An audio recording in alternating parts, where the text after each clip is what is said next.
Why does type 1 diabetes, a relentless autoimmune disease, strike young children with such devastating severity? For decades, this question has haunted parents and researchers alike. We see the statistics. In the United States alone, an estimated 1.45 million Americans have type 1 diabetes, and a significant portion of new diagnoses occur in children. But a diagnosis for a 15-year-old often looks very different from a diagnosis for a 5-year-old. The disease in the youngest patients is notoriously more aggressive, more rapid, and more destructive. Why? What if the answer isn't just what the immune system is attacking, but when? What if the target itself, the pancreas, is fundamentally different and far more vulnerable in a young child? Today, we are looking at a major scientific breakthrough that finally provides an answer. This is a discovery that not only explains why the disease is so severe in children under 7, but also opens a brand new door for treatments that could delay or even prevent it.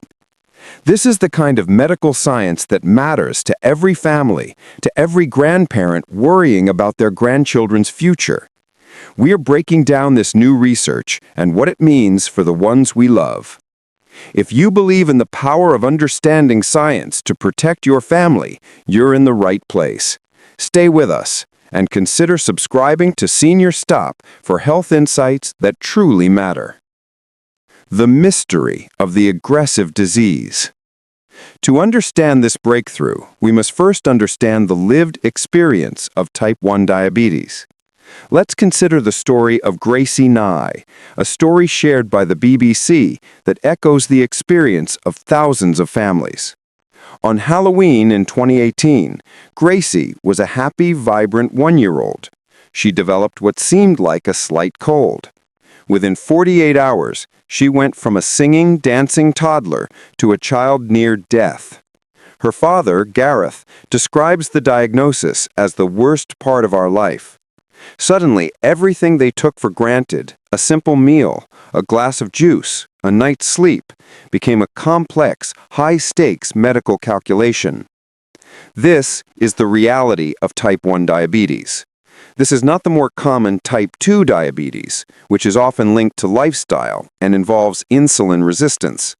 Type 1 is a betrayal. It is an autoimmune disease, meaning the body's own immune system, designed to fight viruses and bacteria, makes a terrible mistake. It misidentifies the vital insulin-producing cells in the pancreas as foreign invaders and launches a full-scale military assault to destroy them. These cells are called beta cells. Think of your body as a busy city. Every building, every home, your body's cells, needs energy to function. That energy comes from sugar, glucose, in your blood, delivered after you eat. But the sugar can't just walk into the buildings. It needs a key. Insulin is that key. The beta cells, located in the pancreas, are the key makers. After a meal, as sugar levels rise in your blood, the beta cells release exactly the right amount of insulin keys. The keys travel through the bloodstream, unlock the cell doors, and let the sugar in for energy. Blood sugar levels then return to normal. In type 1 diabetes, the immune system bombs the key-making factory. With no keys, the sugar remains trapped in the bloodstream. The buildings of the city are starving for energy, while the streets, your blood, are clogged with unusable sugar. This is a state called hyperglycemia, and it is a medical emergency. It's why Gracie became so ill so fast.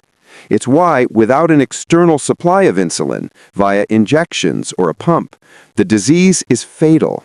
For decades, the mystery has been, why is the immune system so much more effective at destroying the factory in a 5-year-old than in a 15-year-old? The disease in older patients is still terrible, but it often has a slower onset, a honeymoon phase, where the pancreas still sputters out some insulin. In the very young, the destruction is often total, swift, and absolute. Why? The breakthrough. an undefended target.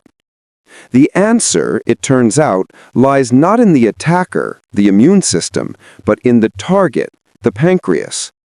A groundbreaking study published in the prestigious journal Science Advances, led by researchers at the University of Exeter, has shed a powerful new light on this mystery. The research team studied pancreas samples from hundreds of donors, allowing them to map something no one had truly appreciated before. The pancreas develops and matures throughout childhood. We all know a child's brain, bones, and muscles develop. It's obvious. But we assumed an organ like the pancreas was more or less fully formed. We were wrong. The study revealed a critical difference between the pancreas of a child under the age of 7 and that of an older child or adult. The difference lies in the architecture of the beta cells. In adults and teenagers, the beta cells, the keymakers, don't just float around individually. They cluster together in large, highly organized, robust communities. These are called the islets of Langerhans. Think of these islets as fortified castles. They are mature, well-structured, and dense. In young children, especially under the age of 7, the pancreas is still a work in progress. The beta cells haven't formed these large, fortified castles yet. Instead, they exist as individual cells or in very small, scattered clusters. They're like solitary huts in small villages scattered across the land. They are immature, progenitor-like cells, still in the process of growing and organizing. Now imagine the autoimmune attack. When the T-cell army of the immune system attacks an adult pancreas, it lays siege to the castles.